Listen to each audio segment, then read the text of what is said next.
Hello, everyone. I am the Reverend Dr. B. Neice Welch. I am the senior pastor of the Bidwell Street United Presbyterian Church in Pittsburgh, Pennsylvania. I am doing my segment on the basics of community organizing and what it means to have power, to be a woman with power in a context today. You should know I was sent some questions to be answered, and what you will see next are the answers that I've thought a lot about when it comes to this question about power in such a context as we live in today. And so for the next few minutes, if you will allow me to just answer the questions that were given to me. The first question being, what does power mean in a community organizing context? In this context, power is the byproduct of organizing people and money around the shared interests of the people within the context of a defined community. Power is the force developed as a result of defining an issue, defining the community, and defining a path forward to resolve that issue. Power is doing the work necessary to uncover and shaping anger around unjust systems and processes that interfere with the growth and the health of the members of a given community. Power arises from the work performed by trained people to help harness and direct the voices of the community, to help them see, to help them self-discover, and see themselves as world changers for the benefit of their own lives. They become, with power, empowered to see themselves as the heroes and the heroines of their own community, not needing for someone to ride in and rescue, but demanding change that affects the lives of the current community and those who will come behind them. The second question is, what cultural understandings of power did I grow up with? And how did I overcome those understandings when I began organizing? Power in my community, my small church community, was a difficult concept for me to grasp in the beginning. I was acculturated to believe that power was a negative thing. It was a sign of aggression and even an anti-Christian concept, not suitable for followers of Christ, and particularly not an appropriate objective for women. I was urged by my church elders to be a quote-unquote suitable helper and to dim my light so as not to interfere with the light of my husband. Yet I saw some of the most powerful women in this congregation who worked both in and outside of the church, in and outside of the community, in and around our city. I chose to follow their examples and walk in my own path.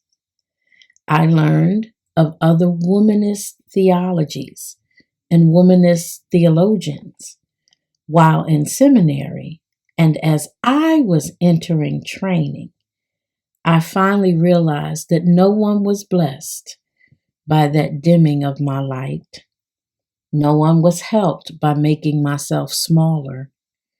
And if some could not accept my fullness, they were not the people I needed to be around to help propel me, to help get me forward, to help me walk in my own path. So therefore, I chose to disassociate myself from my prior concepts of power and saw that powerlessness was not something for me, nor was it something my Creator deemed for me. If that were the case, my God would not give me a voice, would not give me that yearning and striving in my belly that for me to fight for justice, equality, place, and voice was not anti-God. It was exactly who my God is. So therefore, I had to discard others' theologies about who I was supposed to be according to how they saw Scripture.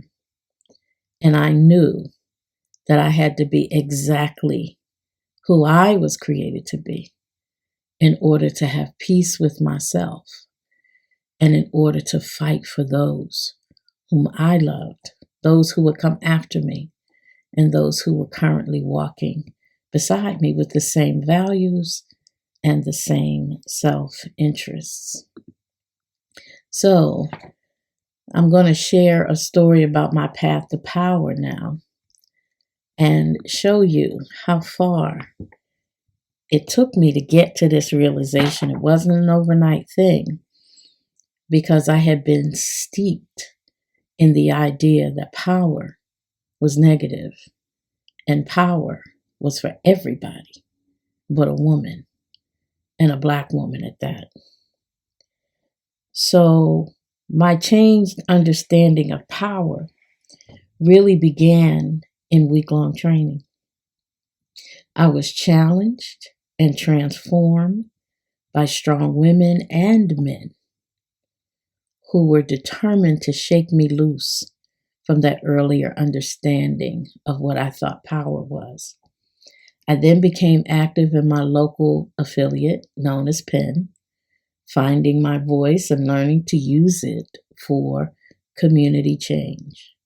My favorite story is being arrested on the steps of the U.S. Steel Building, trying to get in to see the then CEO, Jeffrey Romoff, who refused to meet with us as we fought for fair wages.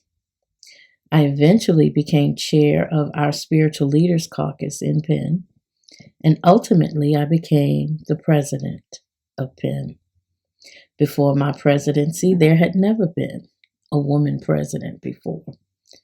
I became the national chair of Intisaki, leading over 500 women through our training in just 5 years. Later, I became the senior pastor of my congregation, again, in its 105 years, never had a female pastor. I earned my doctorate degree in healthcare ethics from Duquesne University, and I took all of my training and I funneled it into a run for public office. I ran for City Council District 9 in the city of Pittsburgh. I lost to a 12-year incumbent, but while I lost, I don't count my experience as a failure. I learned things I could never have learned had I not gotten behind the wizard's curtain. I learned and I stored it, and I intend to use it in a future date. But I learned much during the process of running for office. I learned how values, self-interest, funding my own freedom, and my own theological perspective about justice could put me in a public space without leaving anything behind. I had hoped to represent the constituents in my district. However, I got to meet many of them, many stories of people who will never be front page headlines, but who are fuels to the community and fuels for fighting for justice. I left the night of the election results, when I learned I lost, I was crushed, but I felt empowered because I overcame all of my fears. I stood up in the face of an incumbent, and I stood up in the face of the people I wanted to represent. And I did something I never thought I could do in the public arena. It was the epitome of power for me. Just to run, just to have the audacity to not kiss anybody's ring, but step into the place where people thought I should not be. So, as I think about power, and I think about why power gets a bad reputation, especially in American culture, I think about pushing back against that reputation because power is so often associated with negative aspects of our culture and our personalities. We have misunderstood power by the plethora of power that masquerades as dominance rather than the pursuit of justice. Power in our culture is equated with aggression that seeks to control, violence that seeks to subdue, masculinity that is determined to rule, and being defined as a bitch. If you dare step in, walk in, or exert your authority that's due with your earned title. Power in the hands of people who participate in the democratic process, however, should play in the public square the way power should. Power should be garnered and harnessed and localized, even weaponized, to fight injustice and inequality. Power should be harnessed, garnered, even weaponized to rebel against those who want to dominate, those who want to stamp out our humanity, those who think they are greater than our Creator. I demand to be heard. I don't ask permission, nor do I seek affirmation. I want to ruffle some feathers because feathers need to be ruffled. I want to act out. I saw a quote that says polite women never make history. Well, that's not going to be me. I do believe the way to fight back against the negative viewpoint, negative perspective of power is training and education.